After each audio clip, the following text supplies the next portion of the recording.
Welcome to the STL Hockey Fan Podcast. We're back. Another week, another crazy amount of things happening for the Blues. We'll get into all of that. But first, I do want to talk about something. And I've talked about this before. It's no crazy thing. So last year, December 29th, we lost my father. He passed away. And his birthday was today. So it was kind of a rough one today. I worked all day. So I'm literally just walking around a grocery store, seeing expiration dates that are today. So, recording this as of the 4th. But it was a rough one because, like, even the music that plays in the store is literally just stuff that he would always play, like in the car and all of that stuff. So I don't know. I just wanted to say, happy birthday, Dad. We love you. We miss you. It's not the same without you, for sure. Although he would have hated seeing these Blues right now. Good Lord, guys. What I witnessed when I got home from work today, the game started at 6 p.m. and I got off work at around 8:15. So I get home and I have this whole procedure that me and my wife go through so that she can start the game for me and FanDuel doesn't, screw me over by going live for absolutely no reason. And I come in and I start the game. I even thought about filming my reaction to this. I'm so glad I didn't. But I start the game and they give up the first goal. Immediately, I can see it's another one of those capital games where it just looks like they're skating against the current. It's not fun to watch. It's frustrating. It's terrible. After Bennington let up the second goal, I thought again that they were going to pull them, and they didn't. And then the Blues get one, and I'm like, cool. I didn't even celebrate because at this point, I just have a feeling. And then he gives up the third goal. They give up the third goal, I should say. And I'm thinking he's going to pull them.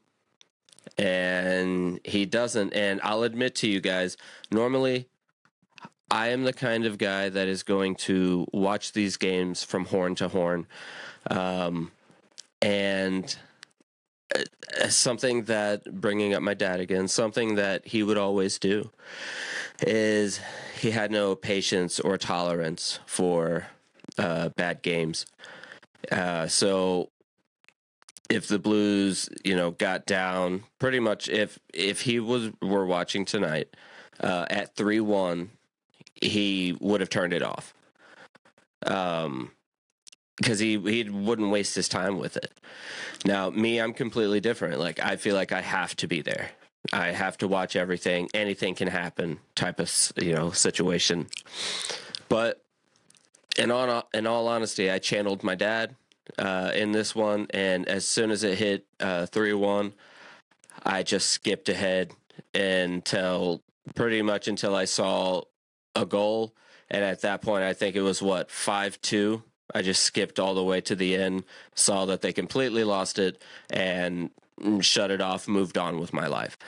Because I had, not a great day at work, Dad's birthday, and, just kind of thinking about all that.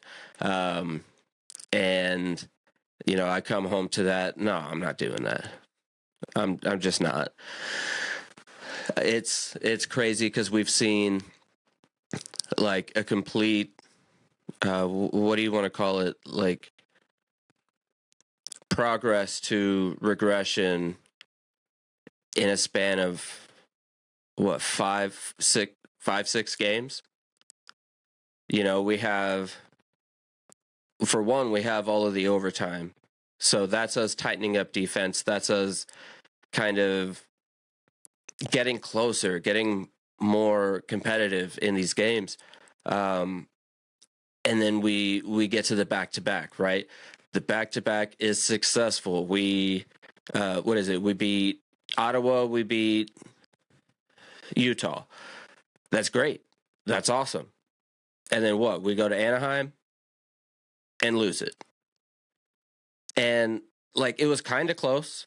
Hofer came in for Benner, shut it down. It was great. But, the boys had, 6, 7 power plays? 6, 7 power plays and can't capitalize. And then tonight, it was just nothing. From what I saw, because I skipped ahead and said, screw this, from the play that I saw, Joseph was the best guy out there. Speedy, doing what he's supposed to do. I understand Bucci got a goal, but I don't know, man. So at this point, what are we thinking? We're thinking trades. Well, how many trades can you do with all these no trade clauses? You have to feel like Armstrong can do something. Only because, while he's not completely, what's the word, stepping down, he is not going to be so much a part of the GM duties. That's going to Alex Steen. So does he want to shake something up and get something going for Alex Steen before his departure? I sincerely hope so. And at this point, I feel like you can take anybody. Yeah, sure. There's some guys I'd like to protect. Neighbors, of course. Walker, of course. I could even say Hofer. I did not like the little spat in the earlier parts of the season where he's letting in a ridiculous amount of goals that should not have gone in. However, I trust him more than Bennington right now. And even Pareko, he can probably go. Bucci can go. Shen can go. Falk, we can probably keep him. I know that sounds wild, but he's good offensively. I don't know. It's crazy. And you listen to the comments from Monty at the end of the game. He's lost. He has no clue what to do. Nobody does. I was gonna say, I certainly don't. It's so hard to watch. It's so insane with all the hype that was going into this season that now we're here. Who would have thought it? Not me. For sure not me. But what kind of moves can you even make to try and get out of this? I mean, if you think about the moves that were made whenever, I guess, the retool started, you got rid of Ryan O'Reilly, you got rid of Barbashev, Mikola.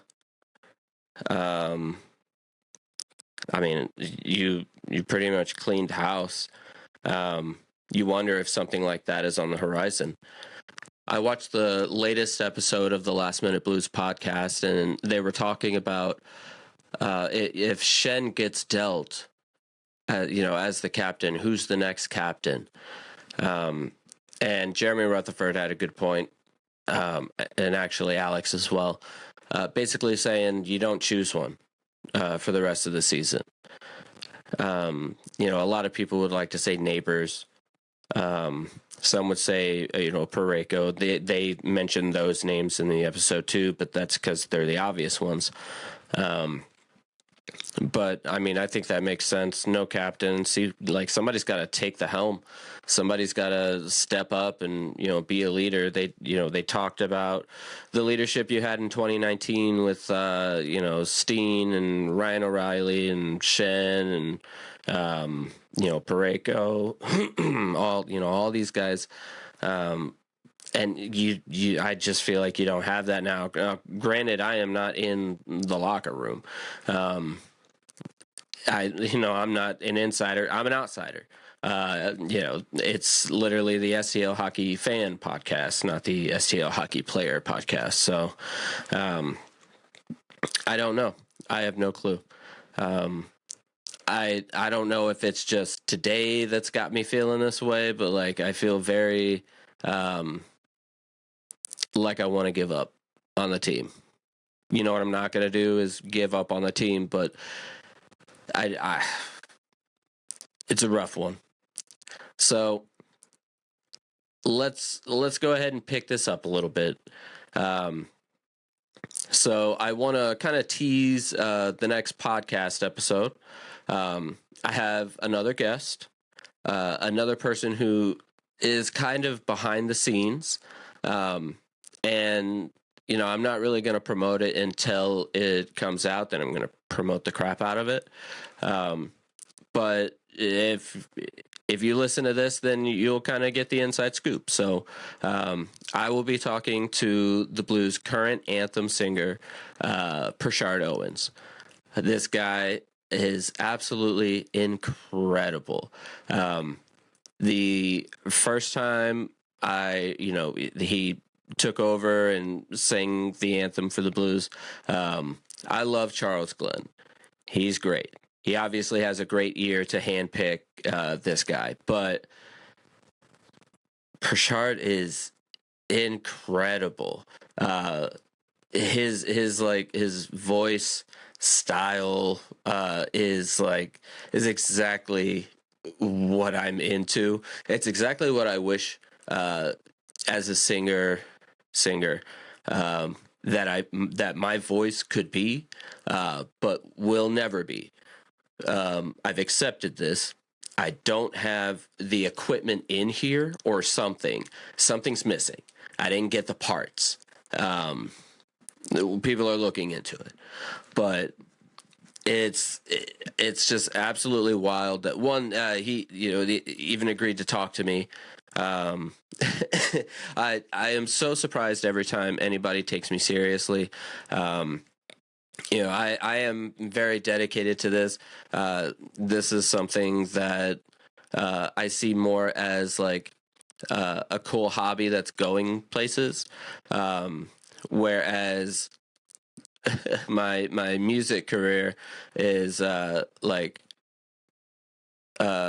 I wanted to pursue as a career, but wasn't going places. So I don't know. This is cool and uplifting for me, but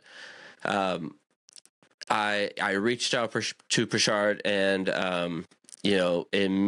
almost immediately, I think within 20 minutes, they agreed to sit down with me and chat. So we're gonna talk his story and how he got picked to be the anthem singer. I want to know the background. Like, were you in any bands? Soul bands and all of that stuff. Like what that voice could be paired with is kind of endless. Even honestly, if you listen to I'm a big, I say metalhead, but like you won't catch me listening to and I say it not because I don't like these bands, but you won't catch me listening to like Megadeth and Slayer and Iron Maiden. When I say I'm a metalhead, I don't know. I mean like chuggy breakdowns, all of that stuff. But anyways, like even metal bands now would love to have a voice like Prashard's. You have like a crazy heavy breakdown and him just doing runs over top of it. It's insane. That'd be amazing. People would absolutely go crazy for that. So again, I guess not again because I haven't said it yet. Thank you, Prashard, for even agreeing to talk to me. It's really cool, and I cannot wait. But other than that, guys, I guess I want to keep this short because I feel like I need to put a Lemony Snicket's preface over this, basically saying if you want to be happy, don't listen to this. So we'll cut it short, and I just want to say again, thank you to anyone who is listening. It's not easy, one, to sit here in silence talking to myself, and two, now putting a camera on me to also so you can watch me sit alone in silence talking to myself. I guess the conspiracy right now can be that I did this so y'all could see the fresh cut, but it's not. It might be. Okay. I just want to say again, thank you guys so much for listening. You're amazing. I love all of you guys. Let's go begrudgingly blues.